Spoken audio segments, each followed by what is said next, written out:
गोपाल के बाप ओकरा पिछला जन्मदिन पे एगो बाइक खरीद के दिले रहलन। रउआ तो आज तक हमरा एगो बाइक तो दूर के बाद एगो पैरा बुलेट भी खरीद के ना दिया। पैरम बुलेट भी खरीद दे, लेकिन तोहरा के ना तोहर बच्चा के। मम्मी देख ना अजय, दूध तक पिए ना देनी हमरा बेटवा के। रोज तो गावत रहलू के घर के खर्चा ढेर बा और रुपया देई, लइका के 100 रुपया कहाँ से देत बाड़ू पॉकेट मनी?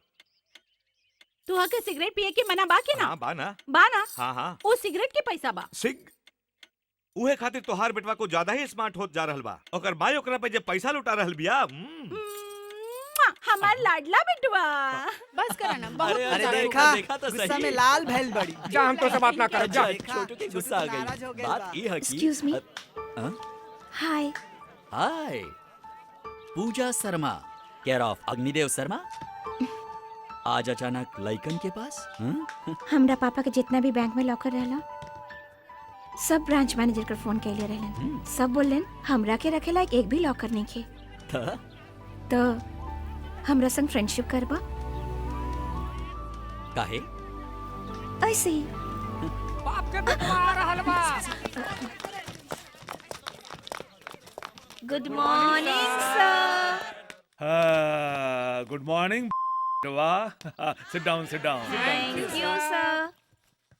Now, dear students, dear student, फिर से श्री हरि पियून बाड़ा पियूना के जैसे रहा।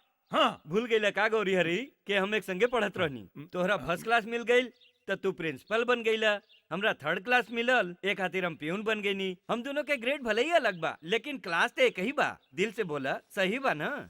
हाँ। डियर स्टूडेंट्स, बोली सर, गाड़ी प्लेटफॉर्म से निकलल की नहीं? का पंच मरले बा। Silence silence. तो हम आज यहाँ एक खातिर आइल बानी कि आजकल के बच्चा लोग अपना बूढ़ा माई बाप के ख्याल नहीं रखेलन। आज के जमाने में पता नहीं कौन सा ट्रेंड चलल बाई। बच्चन जब अपना पैर पे खड़ा हो जालन तो ऊ अपना माई बाप के भूल जालन, उनका नजरअंदाज करे लग जालन। उहे माई बाप के जे अपना जिंदगी भर के कमाई अपना बच्चा के परवरिश और पढ़ाई लिखाई में लगा देवेलन, अपना बुढ़ापा के फिक्र कैला बगैर। काहे कि उनका ई बाप के यकीन रहेला कि उनकर बच्चा बुढ़ापे में उनकर सहारा बने।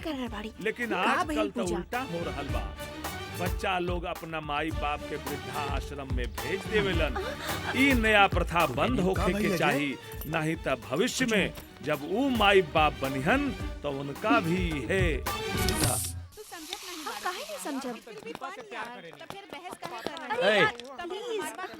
हाय सजय। व्हाट्स अप बड़ी? हाँ यार बिल्कुल। हाय डोमिक। हाय अजय।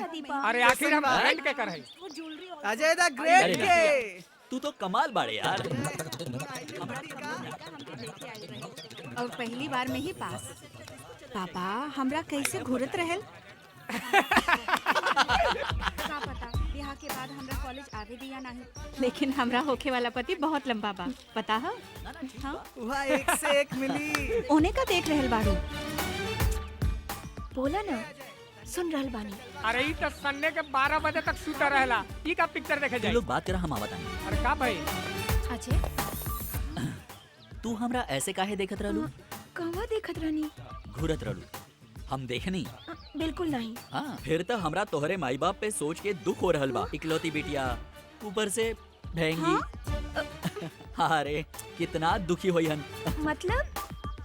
कुछ नहीं। देख ले बा तोरा के सपना में, भीग ले बा